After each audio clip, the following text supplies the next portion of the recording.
അസ്സലാമു അലൈക്കും. തഫ്സീർ വായന ഭാഗം 17. മേലിൽ ഖുർആൻ പാരായണം പ്രസ്തുത മുസ്ഹഫുകളിലെ ക്രമമനുസരിച്ചായിരിക്കണമെന്ന് ഖലീഫ വിളംബരപ്പെടുത്തുകയും ചെയ്തു. ഉസ്മാൻ റളിയല്ലാഹു അൻഹുവിൻ്റെ കാലത്ത് പല രാജ്യങ്ങളിലേക്കും അയച്ച ഈ മുസ്ഹഫുകളിൽ നിന്നുള്ള നേർ പകർപ്പുകളാണ് ലോകത്തിൻ്റെ എല്ലാ ഭാഗങ്ങളിലുമുള്ള മുസ്ഹഫുകൾ. ഇക്കാരണം കൊണ്ടാണ് മുസ്ഹഫുകൾക്ക് ഉസ്മാനി മുസ്ഹഫ് എന്ന് പറയപ്പെടുന്നത്. ഓരോ സന്ദർഭത്തിലും അവതരിച്ചിരുന്ന ഖുർആൻ വചനങ്ങൾ അതിനു മുമ്പ് അവതരിച്ചു കഴിഞ്ഞിട്ടുള്ള ഭാഗങ്ങളുടെ ഏതേതു സ്ഥാനങ്ങളിൽ ചേർക്കണമെന്ന് നബി സല്ലല്ലാഹു അലൈഹി വസല്ലം എഴുത്തുകാർക്ക് അപ്പോൾ നിർദ്ദേശം നൽകാറുണ്ടായിരുന്നുവെന്ന് പറഞ്ഞുവല്ലോ. ആകയാൽ അതത് സൂറത്തുകൾ ഉൾക്കൊള്ളുന്ന ആയത്തുകളും ഓരോ സൂറത്തിൻ്റെ ആദ്യാവസാനങ്ങളും നബി സല്ലല്ലാഹു അലൈഹി വസല്ലം പറഞ്ഞു കൊടുത്തിട്ടുള്ളതാണെന്ന് സ്പഷ്ടമാണ്. മാത്രമല്ല ഓരോ സൂറത്തും ബിസ്മി കൊണ്ട് വേർതിരിക്കപ്പെടുകയും ചെയ്തു. ഒരു സൂറത്ത് മറ്റേ സൂറത്തും തമ്മിൽ നബി സല്ലല്ലാഹു അലൈഹി വസല്ലം വേർതിരിച്ചിരുന്നത് ബിസ്മി അവതരിക്കുന്നത് കൊണ്ടായിരുന്നുവെന്ന് അബൂ ദാവൂദ് റളിയല്ലാഹു അൻഹു നിവേദനം ചെയ്ത ഒരു ഹദീസിൽ വന്നിട്ടുണ്ട്.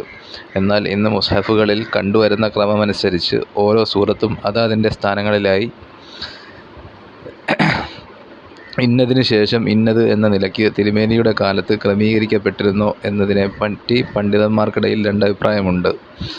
ഇല്ലെന്ന അഭിപ്രായപ്രകാരം ഇന്ന് കാണപ്പെടുന്ന രൂപത്തിൽ 114 സൂറത്തുകൾ ക്രമപ്പെടുത്തിയതും പല കഷ്ണങ്ങളായി രേഖപ്പെടുത്തപ്പെട്ടിരുന്ന ഭാഗങ്ങളെല്ലാം ഒന്നിച്ചു ചേർത്തു ഒരു ഗ്രന്ഥത്തിൽ ആക്കിയതുമാണ് സയ്യിദ് ഇബ്നു താബിത്ത് റളിയല്ലാഹു അൻഹു മുഖാന്തരം അബൂബക്കർ റളിയല്ലാഹു അൻഹു ചെയ്തത്. സയ്യിദ് റളിയല്ലാഹു അൻഹു തയ്യാറാക്കിയ കോപ്പിയും മറ്റു ചില സ്വഹാബികളുടെ കൈവശം നിലവിലുണ്ടായിരുന്ന കോപ്പികളും തമ്മിൽ സൂറത്തുകളുടെ ക്രമീകരണത്തിൽ സ്വല്പം വ്യത്യാസമുണ്ടായിരുന്നെങ്കിലും ഓരോ സൂറത്തും ഉൾക്കൊള്ളുന്ന ആയത്തുകളിലും അവയുടെ ക്രമത്തിലും വ്യത്യാസമുണ്ടായിരുന്നില്ല. നമസ്കാരത്തിലോ മറ്റോ പാരായണം ചെയ്യുമ്പോൾ അവരവർ തങ്ങളുടെ പക്കലുള്ള ക്രമമനുസരിച്ച് സൂറത്തുകൾ ഓതുകയും ചെയ്തിരിക്കാം.